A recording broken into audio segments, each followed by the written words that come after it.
Hello. അപ്പോൾ എനിക്കിന്നൊരു തിരക്കുപിടിച്ച ദിവസമായിരുന്നു. ഇന്നൊരു എൻഗേജ്മെന്റ് ഉണ്ടായിരുന്നു. അങ്ങനെ കുറച്ച് പർച്ചേസിങ്ങും കാര്യങ്ങളൊക്കെ ആയിട്ട് അങ്ങനെ തിരക്ക് പിടിച്ചങ്ങ് പോയി. അപ്പോൾ ഞാൻ ഓർത്തു ഇന്ന് വീഡിയോ എന്തിടുമെന്ന് ഇങ്ങനെ വിചാരിച്ചിരുന്നപ്പോഴാണ് നമുക്ക് ബ്രഷ് പെൻ വെച്ചിട്ട് എന്തെങ്കിലും ചെയ്യാമെന്ന് വിചാരിച്ചത്. വാട്ടർ കളറൊക്കെ യൂസ് ചെയ്യുകയാണെന്നുണ്ടെങ്കിൽ പെന്നെടുത്ത് ബ്രഷ് എടുത്ത് കളർ എടുത്ത് അങ്ങനെ അങ്ങനെ അങ്ങനെ കുറേ ടൈം പോവും. അപ്പോൾ ഇതാകുമ്പോൾ പെട്ടെന്ന് കഴിയുമല്ലോ, അതാണ് ഇങ്ങനെ ചെയ്തത്. പിന്നെ ബോഹോ പെയിൻറ്റിംഗ് ആണല്ലോ, അപ്പോൾ തെറ്റിയാൽ ഇത്ര വലിയ പ്രശ്നങ്ങളൊന്നുമില്ല. അപ്പം നിങ്ങൾക്കും ചെയ്തെടുക്കാമല്ലോ, അതുകൊണ്ട് തന്നെയാണ് ഞാൻ ഇതും കൊണ്ട് വന്നത്.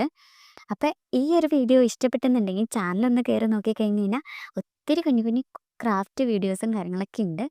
അപ്പോൾ കൂടുതൽ ക്രാഫ്റ്റ് വീഡിയോസ് ഞാൻ കൊണ്ടുവരുന്നുണ്ട്. അപ്പോൾ സബ്സ്ക്രൈബ് ചെയ്തിട്ട് കഴിഞ്ഞിട്ടുണ്ടെങ്കിൽ നിങ്ങൾക്ക് ഭയങ്കര യൂസ്ഫുൾ ആയിരിക്കും കേട്ടോ. അപ്പോൾ എനിക്കും ഭയങ്കര സന്തോഷമാവും, അത് വേറെ കാര്യം. അപ്പോൾ ഇതെന്തായാലും ഇഷ്ടപ്പെട്ടെന്നുണ്ടെങ്കിൽ ലൈക്ക് ചെയ്യണേ. പിന്നെ ഞാൻ ഈ വരച്ചിരിക്കുന്ന എല്ലാത്തിനും പെൻസിൽ വെച്ചിട്ട് ജസ്റ്റ് ഒന്ന് ഔട്ട്ലൈൻ കൊടുത്തിട്ട് ബാക്കി എല്ലാം ബ്രഷ് പെൻ വെച്ചിട്ടാണ് ചെയ്തിരിക്കുന്നത്. പിന്നെ അവസാനം ഒരു ബ്ലാക്ക് പെൻ വെച്ചിട്ട് ഞാനൊരു ഔട്ട്ലൈനും കൂടെ കൊടുത്തിട്ടുണ്ട്. നല്ല ബ്രൈറ്റ് ആയിട്ടുള്ള കളേഴ്സിൻ്റെ ഇടയ്ക്ക് കൂടെ ബ്ലാക്ക് ഔട്ട്ലൈനും കൂടെ വരുമ്പോഴത്തേക്കുണ്ടല്ലോ, അടിപൊളിയാണ് കാണാനായിട്ട്. എന്തായാലും ഒന്ന് ട്രൈ ചെയ്യാനായിട്ട് മറക്കരുത്. സ്കെച്ച് യൂസ് ചെയ്തിട്ടാണെന്നുണ്ടെങ്കിൽ നമുക്കിത് ചെയ്തെടുക്കാവുന്നേ ഉള്ളൂ കേട്ടോ. അപ്പോൾ എന്തായാലും അടുത്ത വീഡിയോയിൽ കാണാം കേട്ടോ. ബൈ.